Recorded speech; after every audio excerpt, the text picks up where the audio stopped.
Portanto, meus amados irmãos, sede firmes e constantes, sempre atuantes na obra do Senhor, sabendo que nele o vosso trabalho não é inútil. 1 Coríntios 15, 58. Conclusão: confissão, exortação e apelo. O objetivo deste livro tem sido de encorajar você a buscar uma harmonia e uma diversidade racial e étnica que exalte a Cristo e sejam orientadas pelo Evangelho, especialmente no âmbito da família de Deus, a Igreja de Cristo. Tenho tentado argumentar, com base nas Escrituras, que o sangue de Cristo foi derramado por isso. Portanto, trata-se em primeiro lugar de uma questão de sangue e não de uma questão social. A linhagem em Cristo é mais profunda do que as linhagens raciais. Tenho tentado mostrar que o Evangelho de Cristo é mais relevante para a desarmonia étnica em termos globais e locais do que possamos imaginar. A grande questão da raça humana é que estamos distantes de Deus. Esse é o nosso primeiro e maior problema. O distanciamento uns dos outros é o próximo passo e tem suas raízes no primeiro e maior dos distanciamentos. Somente o Filho de Deus, Jesus Cristo, por meio de sua morte e ressurreição, pode nos reconciliar com Deus. Somente quando tivermos nos reconciliado com Deus, seremos capazes de buscar uma diversidade e uma harmonia que exaltem a Cristo, que sejam centradas em Deus e orientadas pelo Evangelho. O fracasso em amarmos uns aos outros tem raízes em nosso pecado contra Deus. Quando nos reconciliamos com Deus pelo Evangelho de Cristo, um poder novo e sobrenatural entra em nossa vida, em nossas igrejas e em nosso mundo. É o poder de Jesus Cristo que vive em seu povo. As deficiências do coração humano, que Jesus transforma pelo poder de seu Evangelho, são as causas de onde brota a desarmonia racial e étnica. A culpa, a arrogância, a desesperança, o sentimento paralisante de inferioridade, a ganância, o ódio, o medo e a apatia. Há somente um poder no mundo, o poder do Evangelho, capaz de vencer tudo isso e a influência sobrenatural de Satanás, que está constantemente agindo no mundo para elevar tudo isso à proporção de genocídios. Assim, concluo fazendo uma confissão de pecado, uma exortação contra a presunção cronológica e um apelo pelo sacrifício perseverante. Confissão. Não há razão para tentarmos esconder o fato de que a Bíblia tem sido usada pelos norte-americanos para justificar tanto a escravidão humilhante e baseada na raça quanto a sua abolição. O livro de Mark Noll, God and Race in American Politics, A Short History, deixa evidente essa dolorosa confissão. Com seu olho clínico para histórias concretas, encarnacionais e meticulosos detalhes históricos, Noll é, acima de tudo, um clarividente dessa ambiguidade.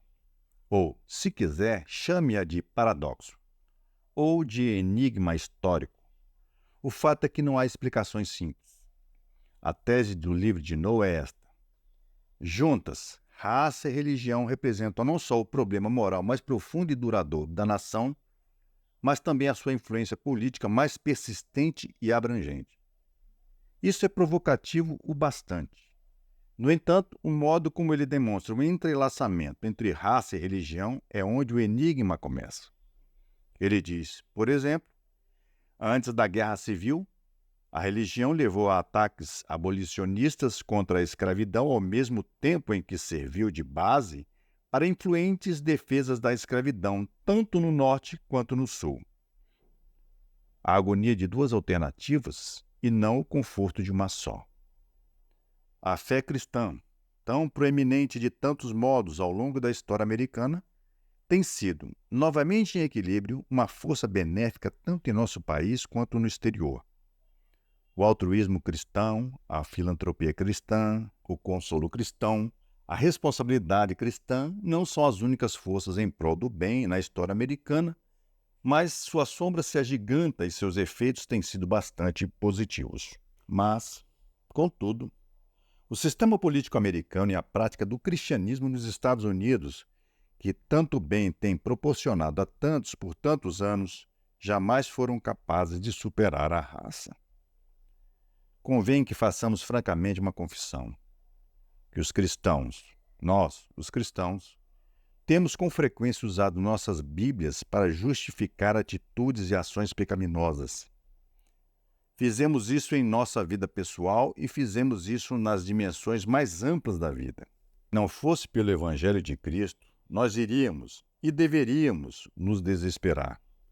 A que no aponta é que o próprio Evangelho, essa visão da história centrada na cruz, contém uma explicação de como o Evangelho pode ser tão mal utilizado.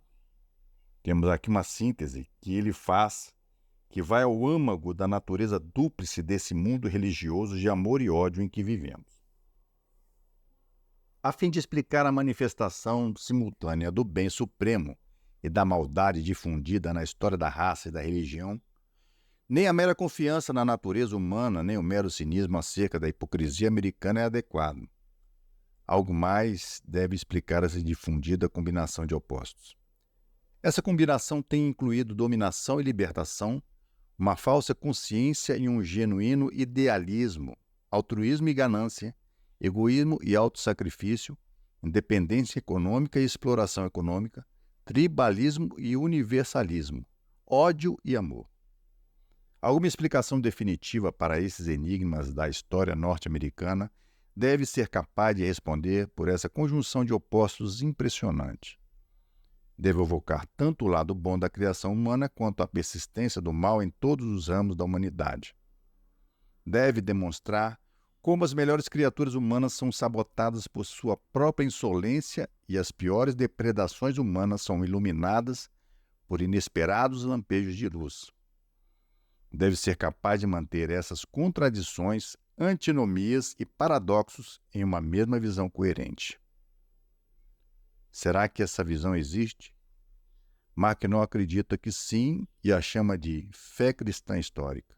A partir das tão usadas e abusadas escrituras, uma corrente considerável de leitores cristãos tem afirmado, nos mais diversos sotaques e com as mais diversas ênfases, um relato transcendente de profunda complexidade para dar conta da natureza humana e da realização humana.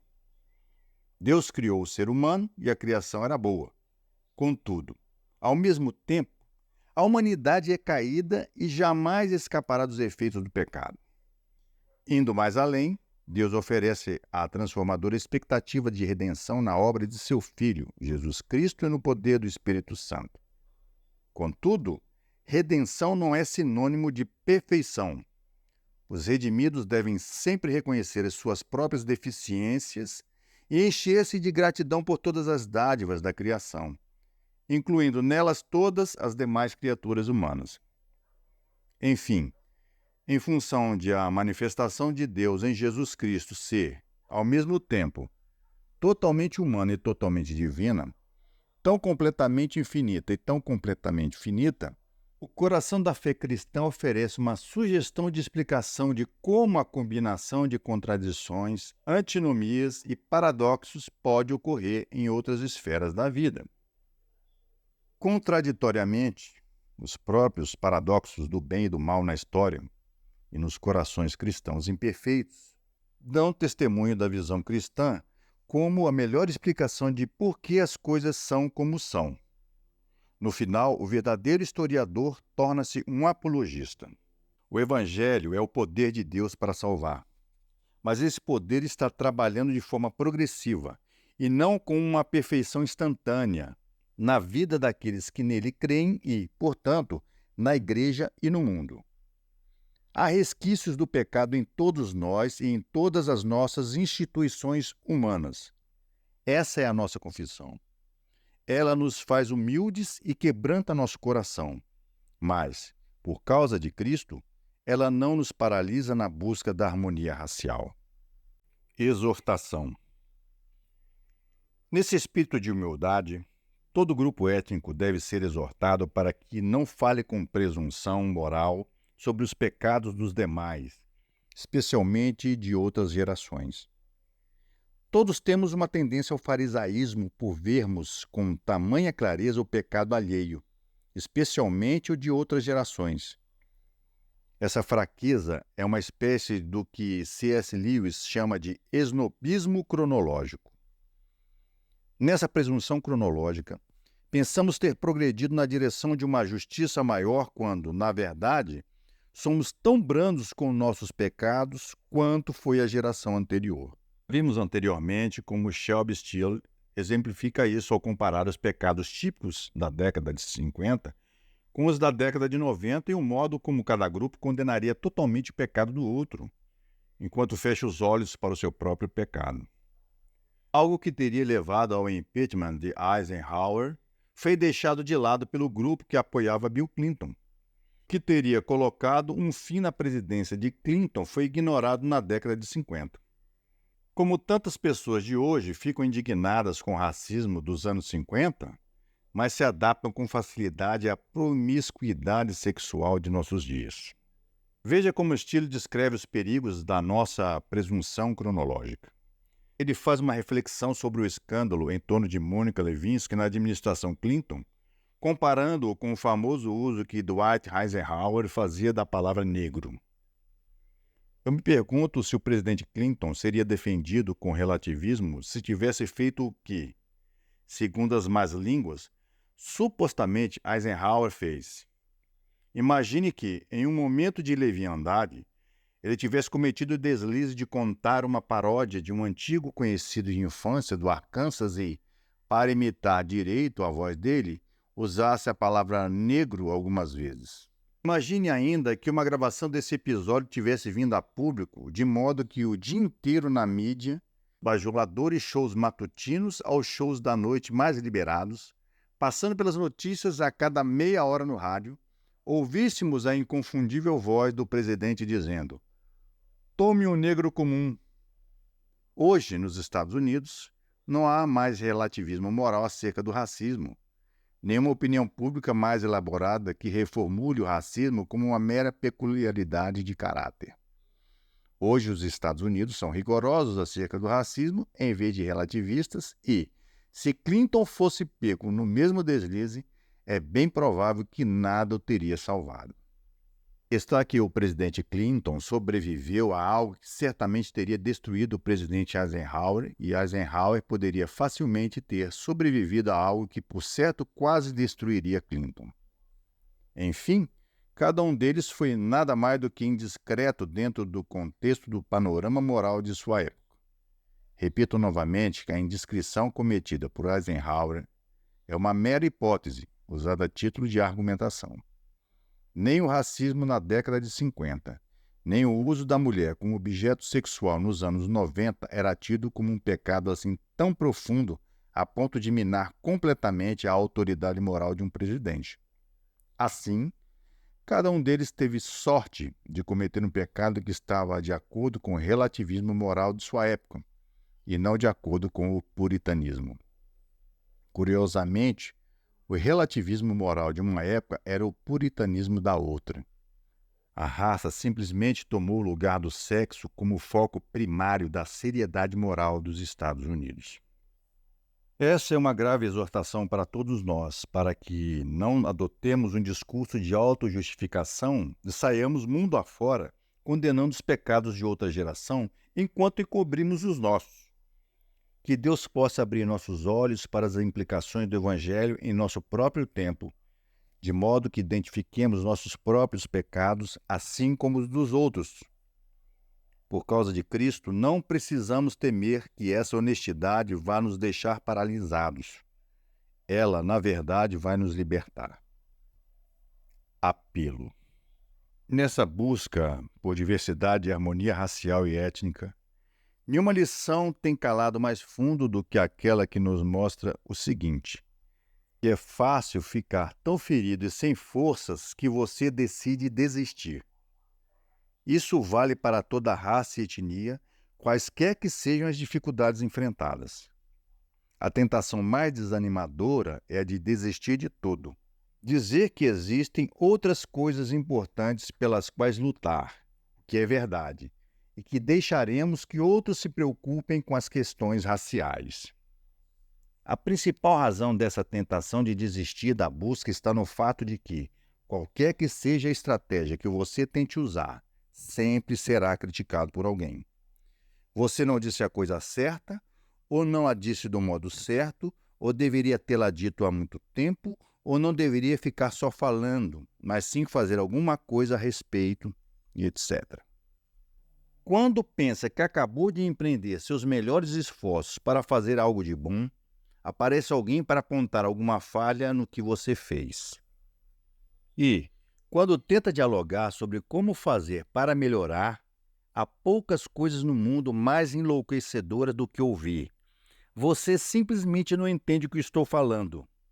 Meu Deus, como nossos ombros caem, como sentimos o peso da autopiedade tomando conta do nosso coração e sentimos vontade de dizer: "Certo, eu tentei, fiz o melhor que pude, até mais ver."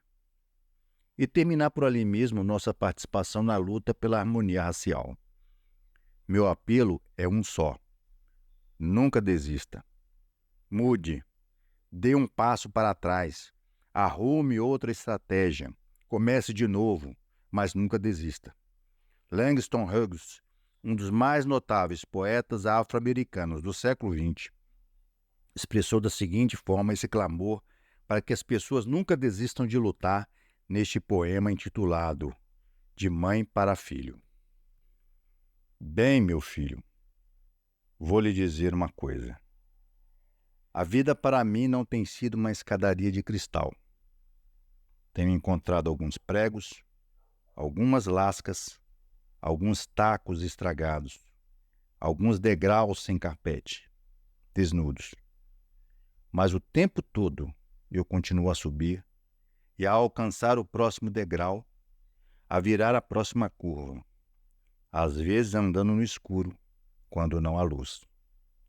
Por isso, meu menino, não vire as costas, nem se sente nos degraus por achá-la um tanto mais difícil.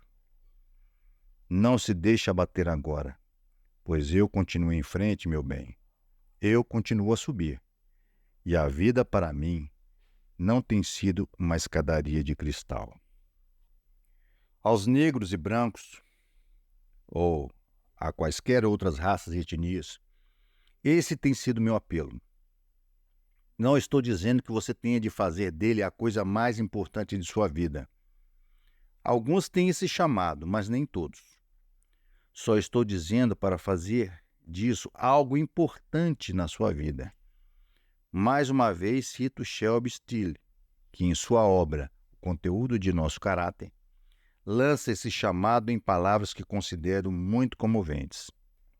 O que os americanos, tanto negros quanto brancos, temem são os riscos e os sacrifícios que a verdadeira harmonia racial exige. Esse medo é a medida do abismo racial que nos separa. E embora o medo busque 1.000.000 de desculpas, nenhuma delas jamais é boa o bastante, e os problemas dos quais fugimos sempre continuam a nos assombrar. Seria correto sugerir coragem como antídoto para o medo.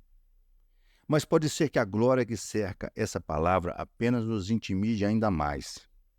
Prefiro a palavra empenho. Empenho moral, empenho incansável. O que mais aprecio na palavra empenho são suas conotações de algo ligado ao dia a dia, à determinação, a um sacrifício prático. Amém. Empenho determinado, prático e cotidiano.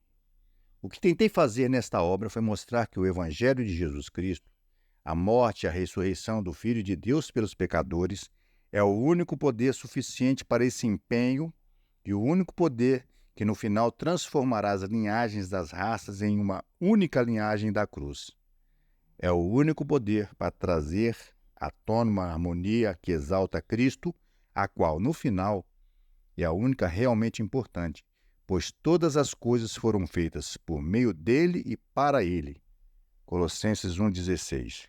Que a sua graça, ao seu nome e ao seu Pai seja a glória para sempre. Amém.